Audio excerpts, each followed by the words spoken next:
Hello friends, my name is Mohammad Imran. I am a second year MBBS student. So in this video, we are going to study about the anatomy of kidney. This is a very important topic, mainly the relations of the kidney. So if you are a first year MBBS student, I would recommend you to watch this video from the start to end for better understanding. So let's start with the anatomy of kidney.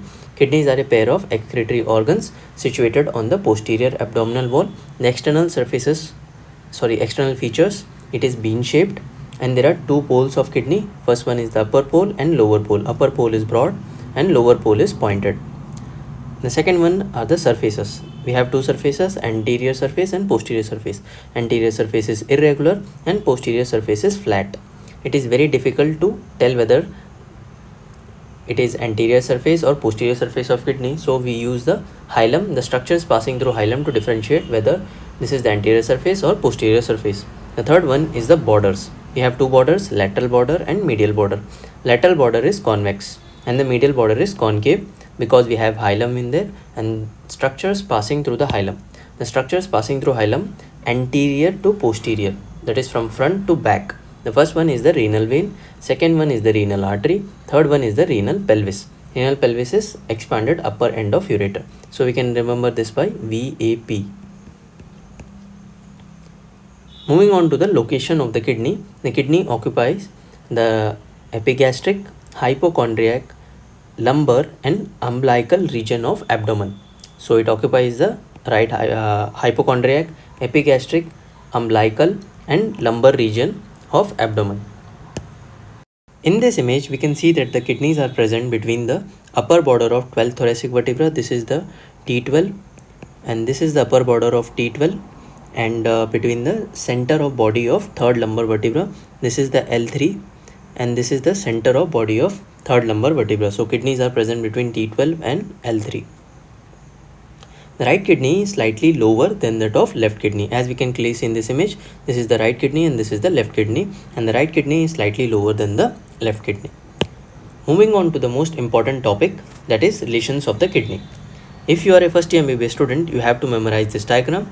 Because this diagram has everything in it, you don't have to separately mug up anything for writing in the theory part.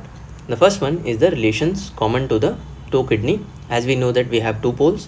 The upper pole of each kidney, we can see the suprarenal gland. As we can clearly see in this image, this is the upper pole of kidney and we can see the suprarenal gland. And in the lower pole, it is 2.5 centimeter above the iliac crest. In the medial border, above the hilum and below the hilum. Above the hilum, we are going to see the suprarenal gland, and below the hilum, we are going to see the ureter. Now we are going to study the posterior relations of the kidney. You have to memorize this diagram. As we can see that, we can see the diaphragm here. The first relation is the diaphragm. The second one is the medial and lateral arcuate ligament.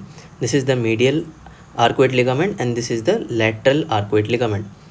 And we have three muscles here. The first one is the psoas major. The second one is quadratus lumborum, the middle one, and the lateral one is the transverse abdominis.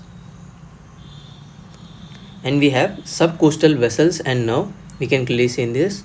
These are the subcostal vessels and nerve, and two nerves. The first one is iliohypogastric nerve and the second one is ilioinguinal nerve.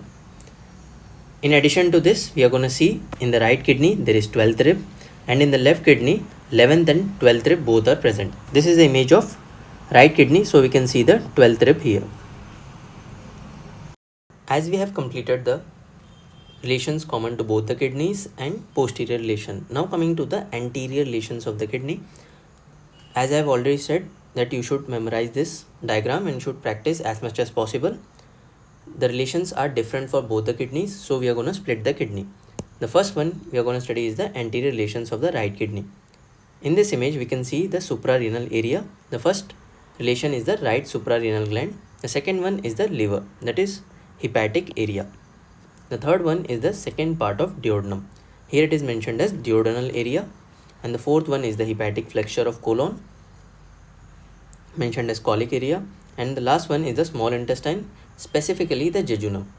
Here it is mentioned as jejunal area. One more point that you should keep in mind, that the liver and second part of duodenum is covered by peritoneum. Rest other relations are not covered by the peritoneum. Now we are going to study the anterior relations of the left kidney. In this image we can see the suprarenal area. So the left suprarenal gland, the first relation. The second one is the spleen, splenic area. Third one is the gastric area, that is stomach. Fourth one is pancreatic area, pancreas. Fifth one is splenic vessels. Sixth one is splenic flexure and descending colon. Here it is mentioned as colic area. And the last one is the jejunum, which is common as that of anterior relations of right kidney. And one more point that you should keep in mind is spleen, stomach and jejunum. These three relations are covered by the peritoneum, rest other structures are not covered by the peritoneum. If we see the lateral border, we can see that spleen and splenic flexure and descending colon would form the lateral border of left kidney as that of. In this image we can see that the lateral border of left kidney is formed by the splenic area and the colic area, whereas of the lateral border of right kidney is formed by the hepatic area and colic area, that is liver and hepatic flexure of colon. Thank you for watching. Hope you like this video. Make sure you hit the like and subscribe button for more videos related to medical field.